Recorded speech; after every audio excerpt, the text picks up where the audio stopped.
Hey guys! So I thought I would do something different this time. I have my friend Fiona, and we together went and saw the live action Lilo and Stitch. And at first I was going to just do like a short, but I have too many thoughts. So I thought this would just be a fun, kind of casual conversation.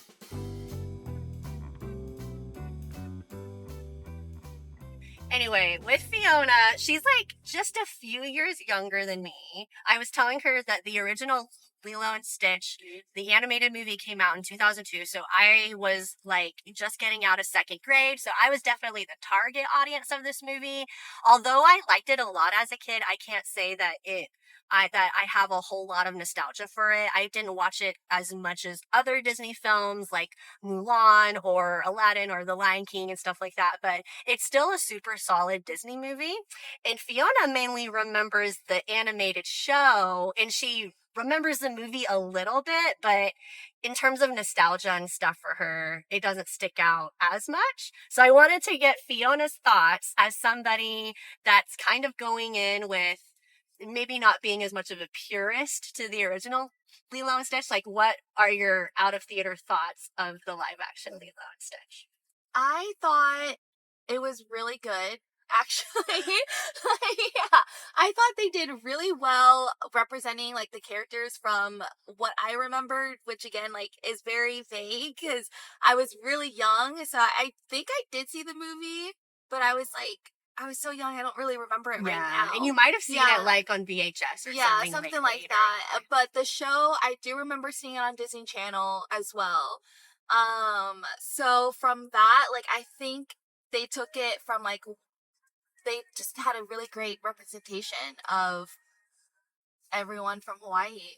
Yeah. Yeah. So you really like the Hawaiian culture being showcased in this one. Yes.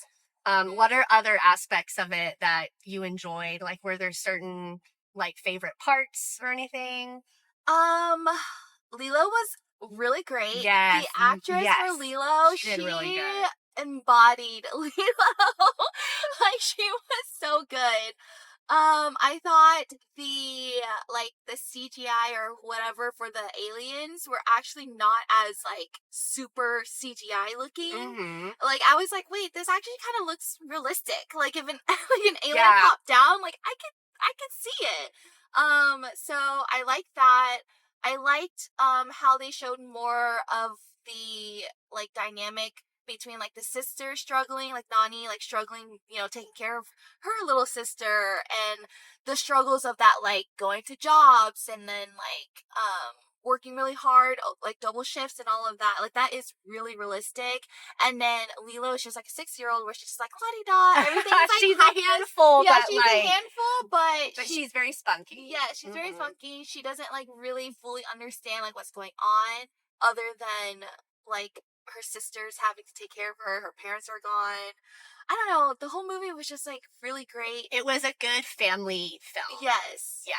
So I will hop on like the disclaiming soapbox first of when it comes to these Disney live action remakes, they're always going to be an uphill battle. Yeah. Because essentially you are like, there's always going to be that camp of people that don't like it or people that really like it, because the struggle that you run into is if you are too close to the original, then you're going to get the uproar of like, well, what was the point in even doing that if it was practically a frame by frame remake? Yeah. Didn't add anything fresh to it. Yeah. So there's the argument of why bother with it, making a live action remake if you're not going to change a whole lot. But then you're going to anger the people if you change too much, because perhaps you're a purist of the original. So if you veer too far off the path of the original, then you're going to get fans angry that too much was changed. Yeah. So at the end of the day, with these Disney live action remakes, it's always going to be like,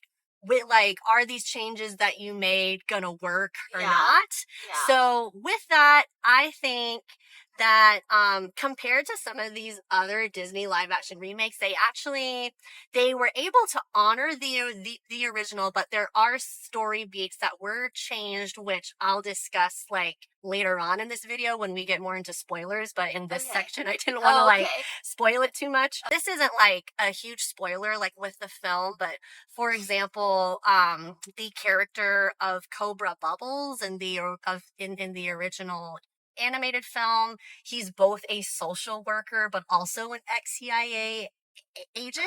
So in this live action version, they ended up splitting his character up into two characters.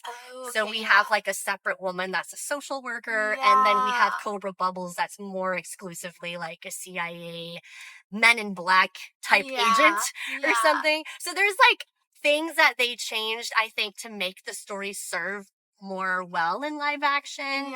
And another thing that also isn't really like a big spoiler in terms of like the flow of the movie, but the two aliens that were chasing after Stitch. So in the animated version, they kind of just stay as aliens and they try to put wigs on and stuff to try to cover themselves I remember that. But you can't really take that leap in a live action because it's just going to be so obvious. Like, you are aliens. So they kind of made this premise of like, oh, you're going to be aliens, but disguised in human bodies. And I actually thought that worked. I thought that worked too. Yeah. I thought that the physical comedy was really good with Zach Galifianakis, and I forget the other actor's name. It came up in the credits and it's blanking on me, but his physical comedy was super good. I actually thought he outshined Zach Galifianakis with the comedy in his role. So anyways, in terms of like closing out my non-spoiler thoughts, and then we'll get into spoilers. I do think that this is an enjoyable live action film. And I think your level of enjoyment is probably just mainly going to depend on how nostalgic you are for the original film. Because I think if you're casually going into it, maybe not holding a lot of nostalgia for the original, this movie is a good time. They hit emotional beats. But if you're someone that is very like a huge fan of the animated film and you're practically a purist with it, you might not be a fan of some of the changes that they made. So that kind of closes out my non-spoiler thoughts, and then we'll go into spoilers. I think also what's rough about the live action is that in an animated version of like any movie or show and they turn into live action, like a lot of the anime is like, it's unrealistic in the sense, like, because they can add like, they can just add whatever because they're drawing it out, or it's like it's made up in a sense. Like, so I think this one, how you mentioned compared to like all the other live actions that Disney have made, this one is pretty spot on in the sense of like they didn't change too much to make it seem so unrealistic. Like everything was realistic, but also it still matched the show. But like the whole Cobra Bubbles, like I mean, what ex-CIA would be a social worker in real life? You know what I mean? Yes. So like, and then also like in the animated movie, his character is like practically stalking them because he's like following them around. So in a live action adaptation, there's just things like that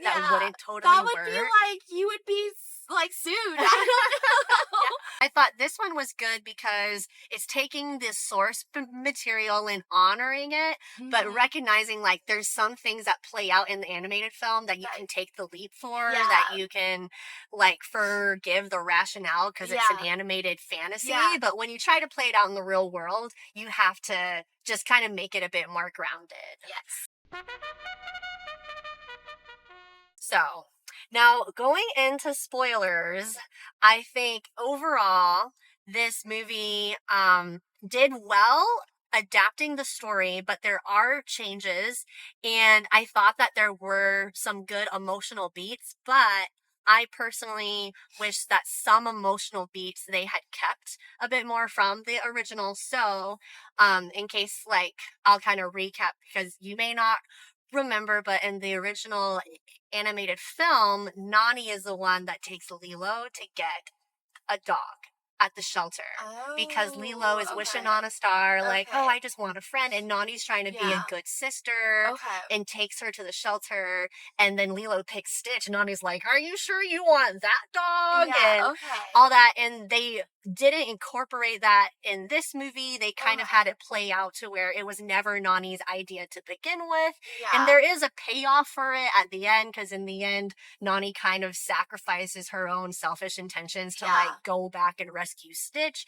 But I did think like that was something that it was at least something in the original one with Nani's character, that it was showing that she was trying to be a good sister and taking Lilo to get a dog. So that was something that I wish they had kept.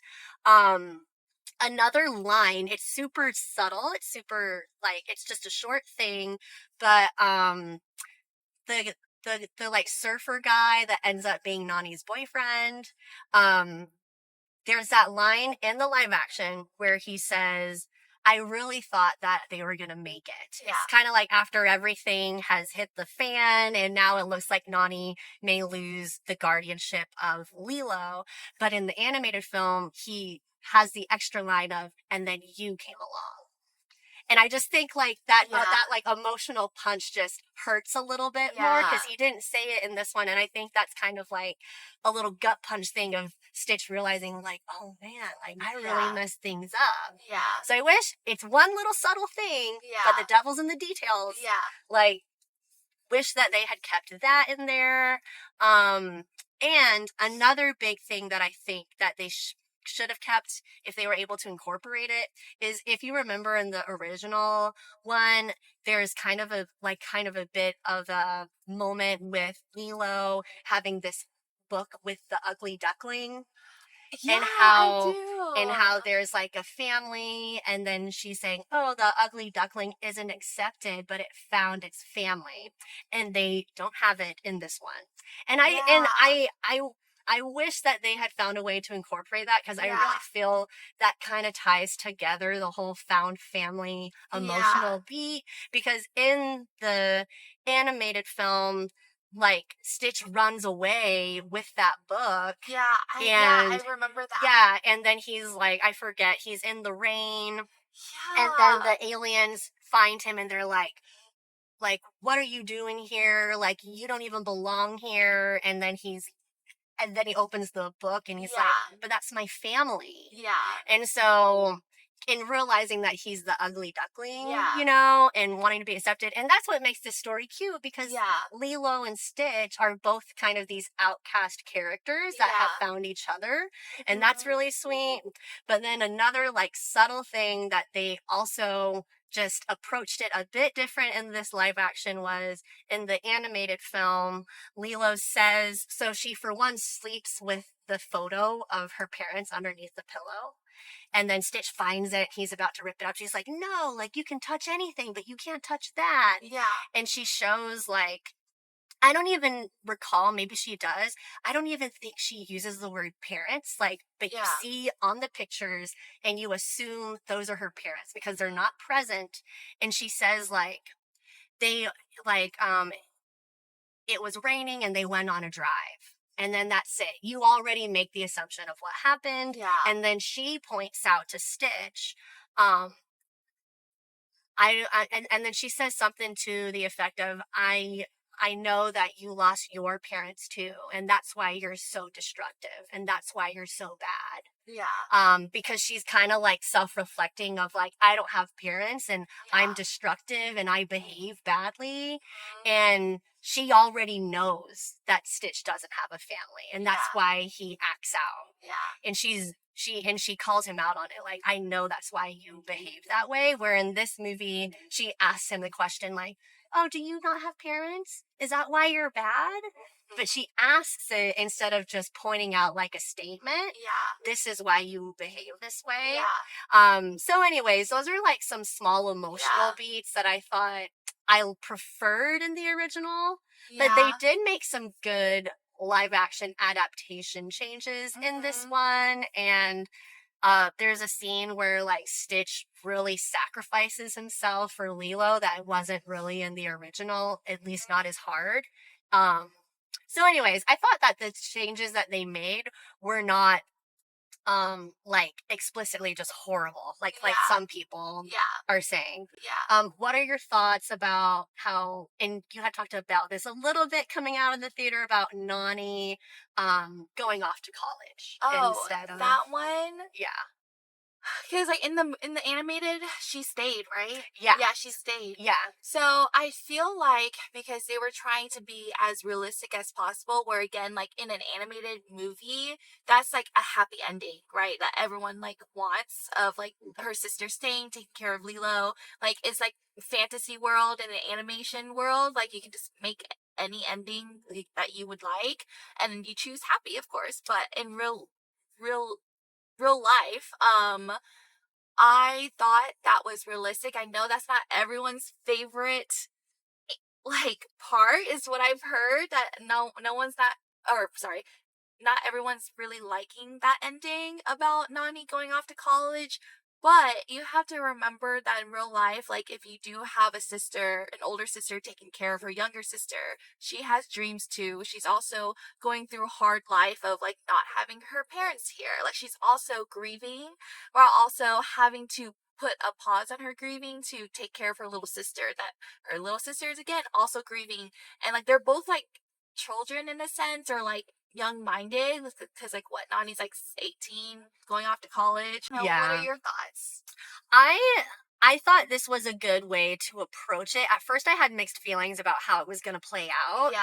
but once I saw how it played out, I was like, okay, this is satisfying. I think the main thing that it's like you could make the argument of is like when it comes to how foster care works in real life, Yeah. it's like this True. is Disney. It's probably it's Yeah. like an idealized, romanticized version of how Yeah. foster care works, but Yeah. in this fantasy world of live action Disney, Yes. this foster care option with this family. Well, they're like neighbors that were kind of like family to Yeah. begin with. Like the neighbor lady was kind of somewhat of a motherly figure Yeah. for Nani and Lilo. Yeah. So it kind of it's a better placement of Lilo to be with these characters that have clearly been in her life Yeah. versus like some stranger foster family. True. So I think the way that they played it out makes sense. And then in the progressive nature that we live in today, like it was cool to see Nani, like you said, go off and get to pursue her dreams and her aspirations. Because in the original, I mean, Nani's just kind of, well, she for one doesn't have as much of an arc. Like she's Yeah, just that's kind of true. she just kind of is like, I will be a waitress or Yeah, whatever, that's and true. me and Lilo get to stay together. And Yeah. there's nothing wrong with like being a waitress or Yeah. doing those kind of Yeah. jobs. But in this movie, they made it to where Nani had aspirations of being a marine Yes. biologist, and Yes. she wants to pursue that. Yes. So I thought, given the larger arc for Nani, they were able to honor it in terms of getting Yeah. like having her be able to Yeah. pursue her dreams, but also still maintain a relationship with Yeah. Lilo. And it just so happened in the nice Disney world that Lilo was foster So, yeah. placed with these characters that were kind of like family Yeah. in the movie. Yeah. But does foster care really work like that? Probably not. Yeah. But in the context of this movie, I thought it worked. But I Yeah. can see if people are like purists of the original, they would be upset. Well, we enjoyed it. I'm going to say that for my rating, I'd give this movie that it's giving. It's definitely giving. I think it's one of Disney's better live action remakes. Once again, if you're a purist of the original, there's might be some changes you're not a huge fan of, but I Yeah. think objectively speaking, if you're just kind of watching this either as a casual fan or someone that loves the original but likes a fresh take, it's a good, enjoyable time. So Yeah. we recommend it as a good family friendly film. Yes.